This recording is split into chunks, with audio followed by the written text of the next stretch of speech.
Oh, this one's a really good one. Books in this home are filled with history. Yes, this is an introduction to La Causa. History. Renee and Bethel Miller Chacon wish their Indigenous children were taught in school. So I made it a point for my children to see that when you learn about cultural identity in your education, it's transformative and it still translates today. They think schools everywhere could better reflect the histories of communities of color in the United States.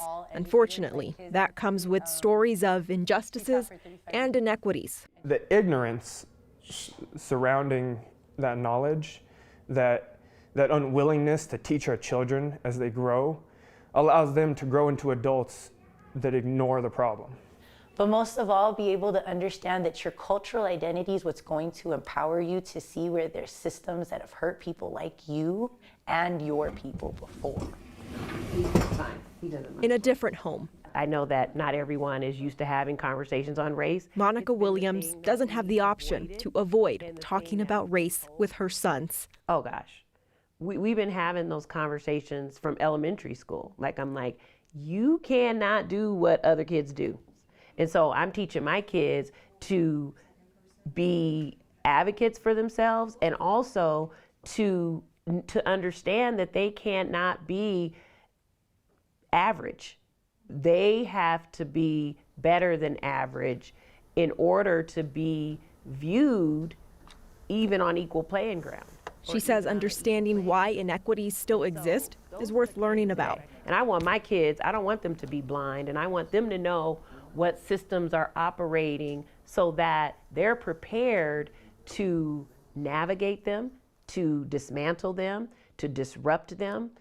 I want my kids to have that. And so I'm not going to rely on the school system to do that. I do believe the school system has a role in it, but I'm just not relying on them to do that. That's something that as a mom, a Black mom, I try to do just naturally.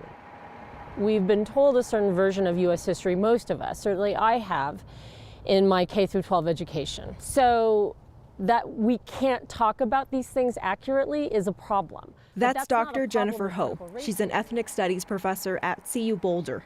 If we're talking about history, she wants to start with some facts that most of us probably didn't hear in our K through 12 classrooms. So the United States was a territory inhabited by indigenous people, and then there were European settlers who came, colonized, and formed a government. That's just a fact. You can have feelings about that fact, but that is a fact. To say otherwise would not be accurate. Again, the United States government, individual people, as well as people connected to the U.S. government, like Thomas Jefferson, bought people from Africa, enslaved them to work on his property without any remuneration, right? That's the system of chattel slavery. That simply happened. History helps inform the present, as uncomfortable as it may be to learn about. It is uncomfortable to learn about these things, but it's much better to know the truth about our history rather than to sugarcoat it and to think that somehow our children aren't capable of digesting complex things. They absolutely are.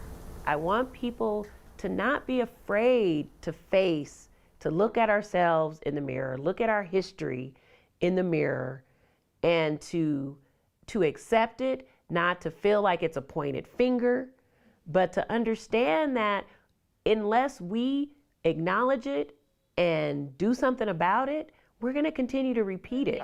You introduce this to them when they're young. Renee and Bethel feel a truthful understanding of the past could lead to restorative solutions in the future. I just hope that people can understand the importance of starting to make education transformative, because it starts being able to heal a lot of inequities. And it tells you everything. Victoria De Leon, 9 News.